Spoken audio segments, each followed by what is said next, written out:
Napakasarap!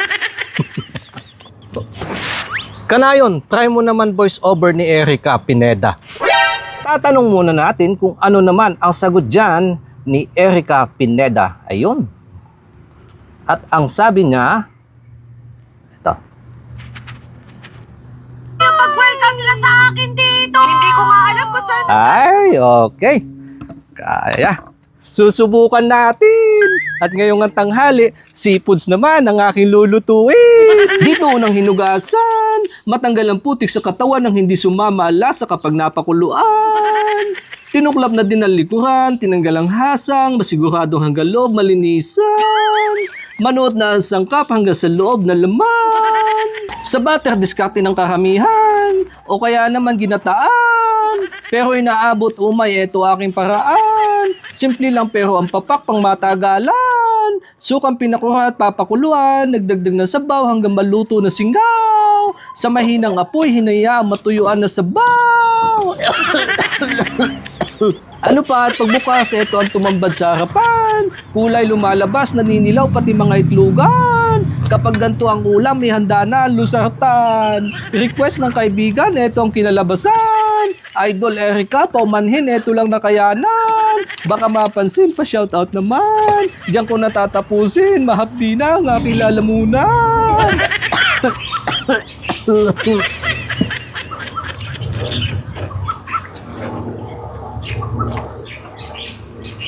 Napakasarap!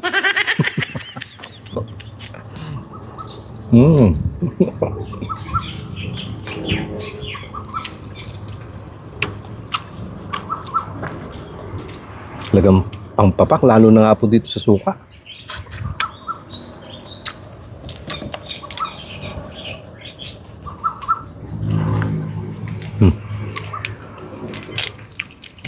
Wow! Lagyan natin ng sili, sibuyas.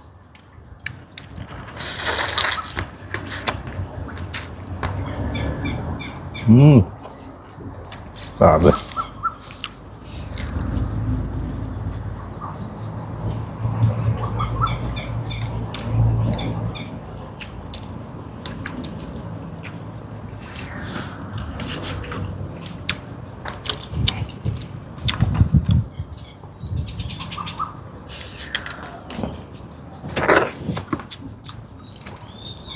Yung unang sipit kanina na nilabas ko, pinuksan ko na agad yung pantikim kasi nga mahirap dukdukin yung balat niyan.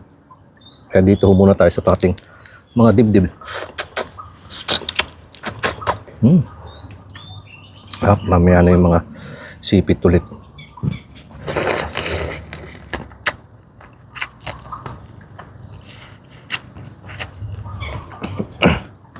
Grabe.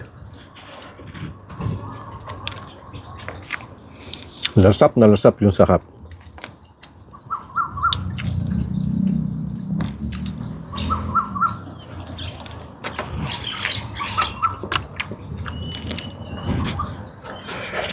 Talagang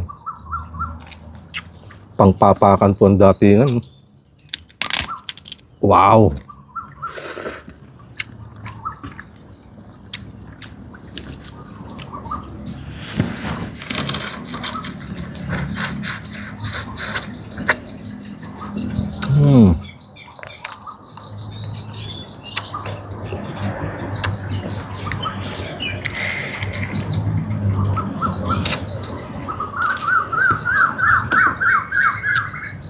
Sip-sip hanggang huling katas.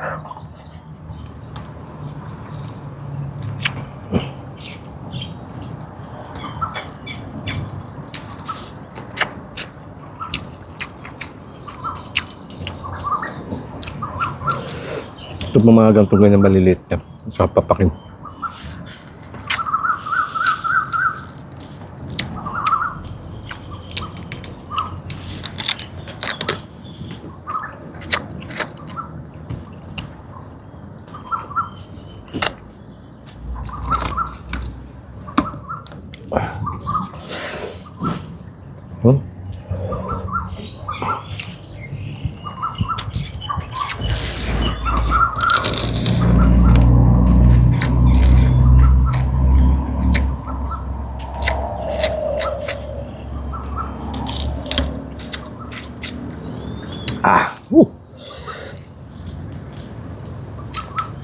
Napakalasa.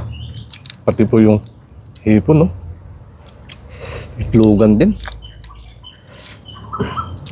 Lalaki ng tiyan.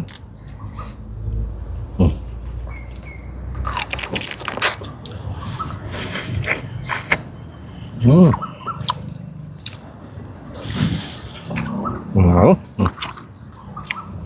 Diyan ko muna tatapusin mga kanain. At matagal-tagal itong lilinisan. Magpapak lang ako. Lalo na may ang kanyang mga sipit. Kaya nagtabi na po ako dito ng flies. Pag tinapos ko nga po yung video, saka ko ito babanatan. Maraming salamat po mga kanayon. Kita-kits tayo sa mga susunod kong upload ng mga pagkaing bukid. Daan ho muna kayo. Kain po tayo!